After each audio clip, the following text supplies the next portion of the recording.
Bem-vindos ao podcast O Rastro, de Leonardo Carvalho Guzmão, com reflexões sobre direito ambiental e temas correlatos. É que os autores, principalmente o professor doutor Juarez Freitas, ele estabelece algumas espécies de modalidades, algumas facetas da sustentabilidade.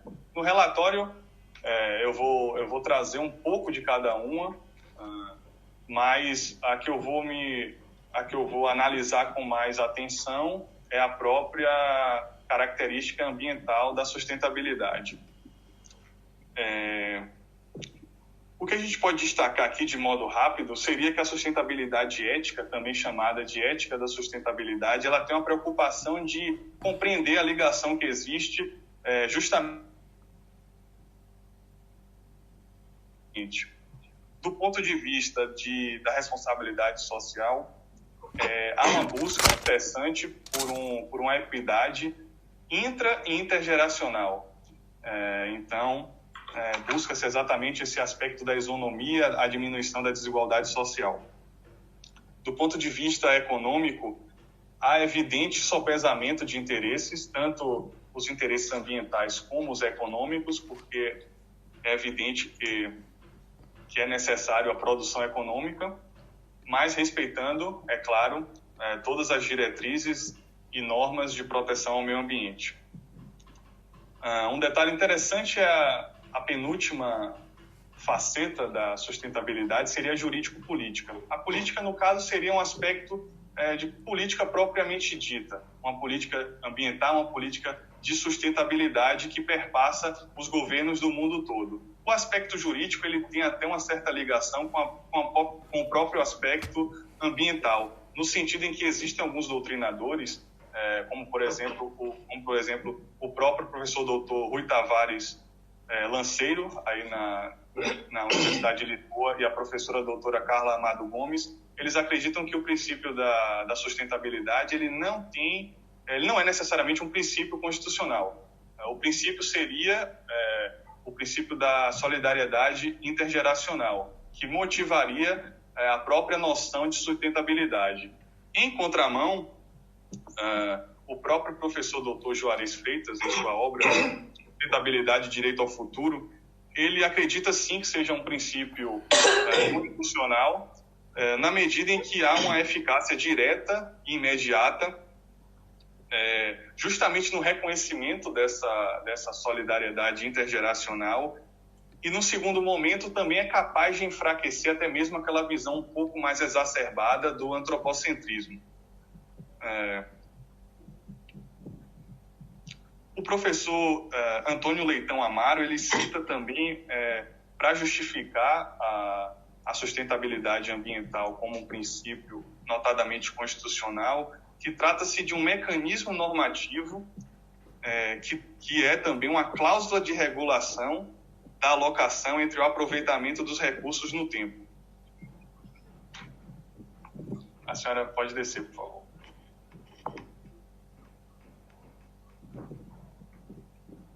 Bem, as licitações, de modo lato sensu, elas são aqueles procedimentos administrativos por meio do qual a administração pública, numa visão clássica, escolhe, a partir de critérios bem definidos, isonômicos e com respeito à concorrência e à competitividade. Por sua vez, as licitações sustentáveis, que encontram amparo cada vez mais nas legislações de todas as nações,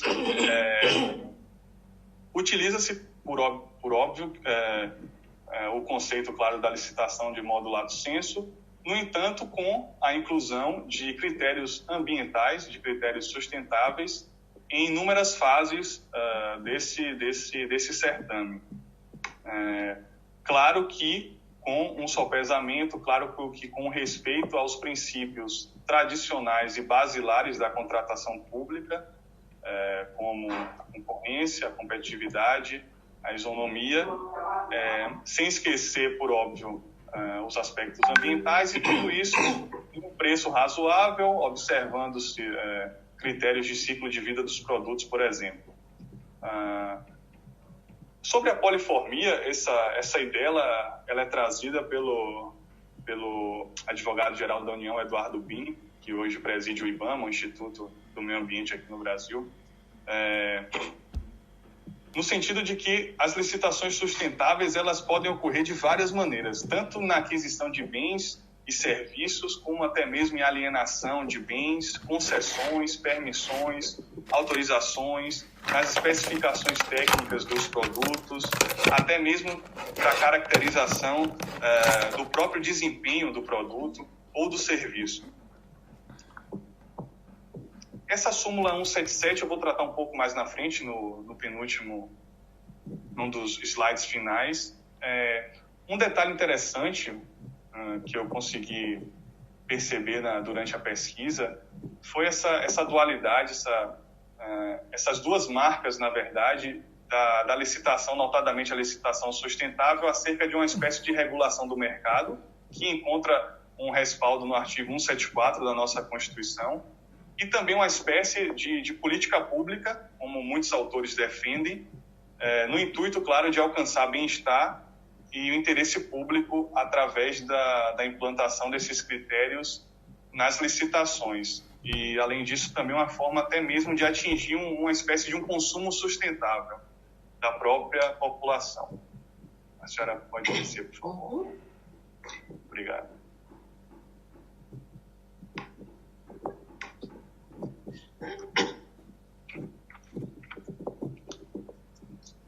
Então, o cerne da questão são as possibilidades e os entraves para a inclusão desses critérios ambientais na fase de habilitação das licitações públicas. Se a senhora puder descer, por favor. Trago agora a habilitação, está prevista no artigo 27 da nossa lei de licitações de contratação pública.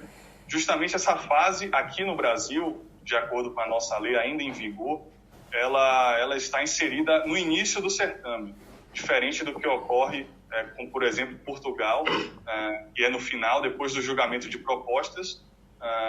Então, a habilitação no Brasil é uma das primeiras fases, onde se apresentam os documentos relacionados à própria habilitação jurídica do licitante, a sua qualificação técnica, a sua qualificação econômico-financeira e a regularidade fiscal e trabalhista. Diante de todas as leituras, a gente percebe que uma ideia que perpassa muitos autores é de que essa fase ela serviria apenas para compreender como que o licitante pode cumprir esse contrato,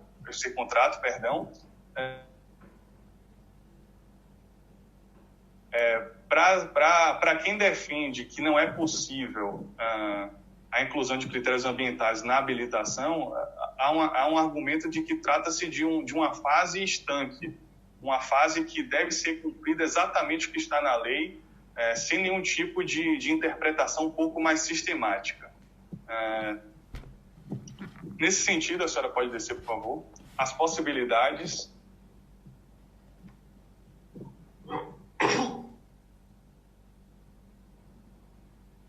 na própria lei de licitações públicas no Brasil, elas dizem respeito a esses 3 artigos aí. Primeiro, a habilitação jurídica, que está no artigo 28, inciso 5º, no sentido de que isso tem uma certa relação também com a própria qualificação técnica, que vem no artigo 30, inciso 2º, no sentido de trazer a documentação pertinente aos certificados, as rotulagens, as normas da própria ABNT ou da ISO.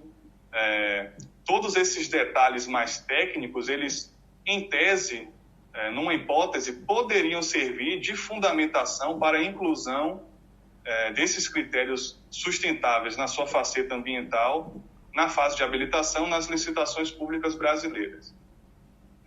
Na sequência, o artigo 30, no seu inciso 4º, ele traz um detalhe interessante de que a qualificação técnica ela deve ser provada também a partir de requisitos que são previstos em lei especial. E, nesse sentido, a gente pode trazer as 2 leis anteriores que eu trouxe acerca da Política Nacional de Mudanças Climáticas, em que há menção a algumas algumas formas de se licitar de modo sustentável e até mesmo a política. O áudio. Eu trouxe aqui, deixa eu... Os artigos, notadamente, que dizem respeito à possibilidade de inclusão desses critérios ambientais são o artigo 6º na Lei 12.187 e o artigo 7º da Lei 12.305. Então, há lá uma série de possibilidades os tipos de objeto de licitações. O objetivo, por óbvio, de cada lei, a primeira é a destinação dos resíduos sólidos e a segunda, a mitigação dos impactos no clima local e global. O que a gente percebe pelas leituras é que, em primeiro lugar, deve existir uma fundamentação do gestor público quando ele tem o interesse de aplicar na fase de habilitação esses critérios ambientais e que deve haver também, além disso, claro, uma justificação técnica e um rigor na definição do objeto. Então, o objeto deve ter uma íntima relação com esses caracteres ambientais para que possam ser incluídos outros critérios ambientais nessa própria fase.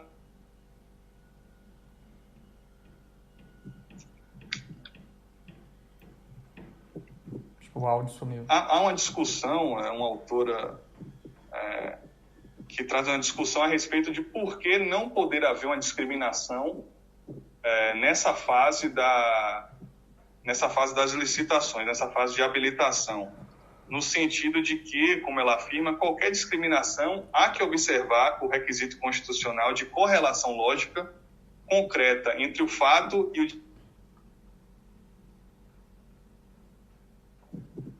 Ela disse que os puristas não conseguem entender isso e, por conseguinte, inviabilizam qualquer tipo de possibilidade de inclusão dos critérios ambientais na fase de habilitação.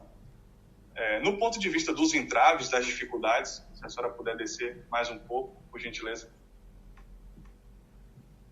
O que a pesquisa trouxe aqui, basicamente, transita em torno da jurisprudência.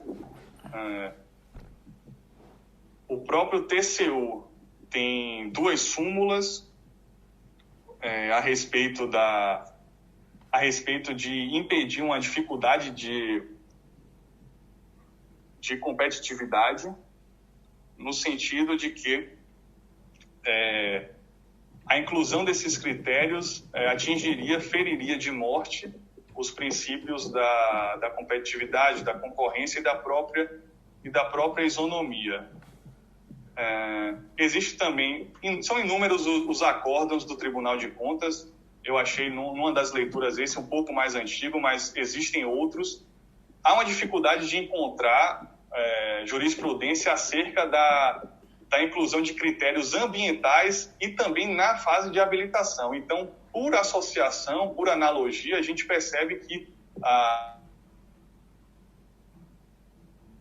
basear muito pela negativa da inclusão de outros critérios, além do ambiental, que podem prejudicar exatamente essa competitividade, esse princípio.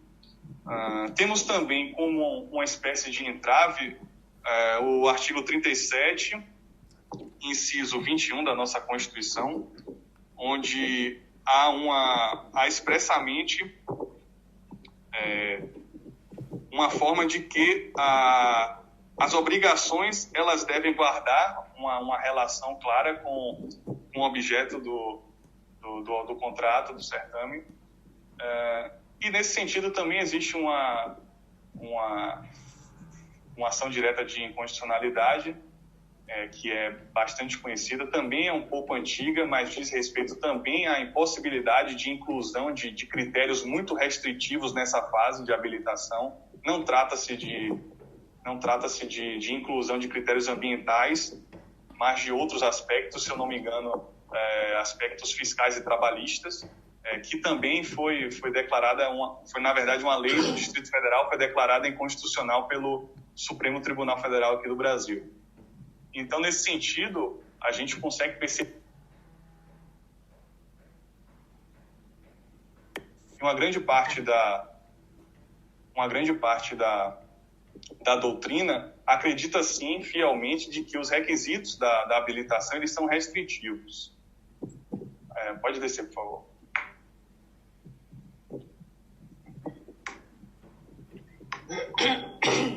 As considerações finais são basicamente a retomada do que foi dito, do que foi escrito anteriormente, exatamente a mudança de paradigma. As políticas ambientais hoje em dia são políticas horizontais, andam em pé de igualdade com políticas econômicas, por exemplo. Existe também a importância de se considerar a sustentabilidade como um princípio, notadamente ambiental, que é o caso do meu trabalho, no sentido de que ela é capaz de ter uma eficácia direta e imediata em todo o ordenamento jurídico. As considerações sobre a habilitação, que é aquela fase aqui no Brasil, uma fase inicial dos certames, onde há um privilégio ainda por aspectos estritamente legais. Existem também muitas leis ambientais aqui no Brasil, os certificados e os rótulos ambientais que poderiam servir como uma possibilidade, claro, de serem incluídos numa espécie de uma habilitação um pouco mais sustentável. No entanto, há uma divergência doutrinária e há uma resistência por parte do Tribunal de Contas da União, no caso. Imagino que pelo fato, talvez, para evitar algum tipo de indícios de corrupção, ou por ser um pouco mais difícil de você mensurar, tendo em vista que em outras fases das licitações, a discussão acerca da inclusão desses critérios, ela não é tão dura, tão pesada assim, ela é mais aceita, ela é mais benquista. Como eu disse, há uma interpretação restritiva, e o que a gente pode reparar nas próprias decisões de jurisprudências é que deve haver, sim, uma consonância desses critérios, desses requisitos com o objeto a ser contratado.